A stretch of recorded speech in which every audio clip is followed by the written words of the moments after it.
Hi dear friends, ഞാൻ വീണ. ഇന്നത്തെ ക്ലാസ്സിൽ നമ്മൾ പഠിക്കുന്നത് ഗ്രോത്ത് ആൻഡ് ഡെവലപ്മെൻ്റ് ആണ്. കേറ്ററ്റ് കാറ്റഗറി 1 എക്സാമിൽ വളരെ ഇമ്പോർട്ടൻ്റ് ആയ ടോപ്പിക്കാണ് ഗ്രോത്ത് ആൻഡ് ഡെവലപ്മെൻറ്റ് എന്നത്.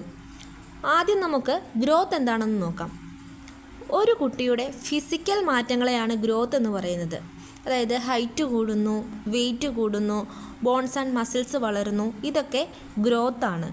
എക്സാമ്പിൾ പറയുകയാണെങ്കിൽ ഗ്രോത്ത് എന്ന് പറയുന്നത് മെഷറബിൾ ആണ്, അളക്കാനായിട്ട് പറ്റും. സ്കെയില്, കിലോഗ്രാം, സെൻറ്റിമീറ്റർ പോലുള്ള യൂണിറ്റ്സ് യൂസ് ചെയ്തുകൊണ്ട് നമുക്ക് ഗ്രോത്തിനെ മെഷർ ചെയ്യാനായിട്ട് ഈസി ആയിട്ട് പറ്റും. അതുപോലെ തന്നെ ഗ്രോത്ത് മോസ്റ്റ്ലി ഫിസിക്കലായിരിക്കും. ഇനി നമുക്ക് ഡെവലപ്മെൻറ്റ് എന്താണെന്ന് നോക്കിയാലോ.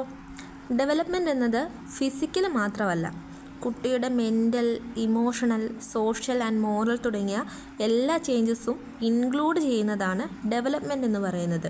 അതായത് കുട്ടി എങ്ങനെ ചിന്തിക്കുന്നു, എങ്ങനെ ഫീൽ ചെയ്യുന്നു, എങ്ങനെ അതേഴ്സിനോട് ഇൻ്ററാക്ട് ചെയ്യുന്നു, ഇതെല്ലാം ഡെവലപ്മെൻ്റ് ആണ്. ഡെവലപ്മെൻറ്റ് എന്ന് പറയുന്നത് ഗ്രോത്ത് പോലെ മെഷറബിൾ അല്ല, കണ്ടിന്യൂസ് ആയിട്ട് നടക്കുന്ന ഒരു പ്രോസസ്സാണ്. അതായത് ഡെവലപ്മെൻറ്റ് എന്നത് ജനനം മുതൽ അഡൾട്ട്ഹുഡ് വരെ നടക്കുന്ന ഒരു പ്രോസസ്സാണ്. ഇനി നമുക്ക് ഗ്രോത്ത് ആൻഡ് ഡെവലപ്മെൻറ്റ് രണ്ടും ഒന്ന് കമ്പയർ ചെയ്തിട്ട് നോക്കാം.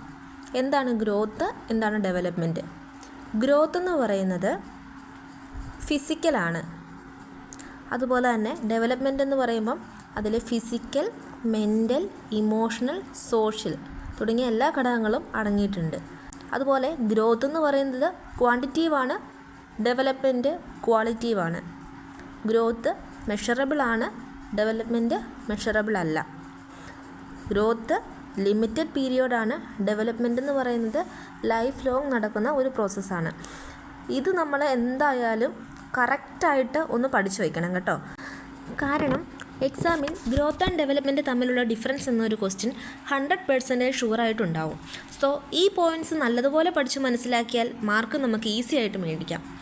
നെക്സ്റ്റ് ക്ലാസ്സിൽ നമ്മൾ പഠിക്കുന്നത് പ്രിൻസിപ്പിൾസ് ഓഫ് ചൈൽഡ് ഡെവലപ്മെൻ്റ് ആണ്. കേറ്ററ്റിൽ വളരെ ഇമ്പോർട്ടൻ്റ് ആയ ടോപ്പിക്കാണിത്.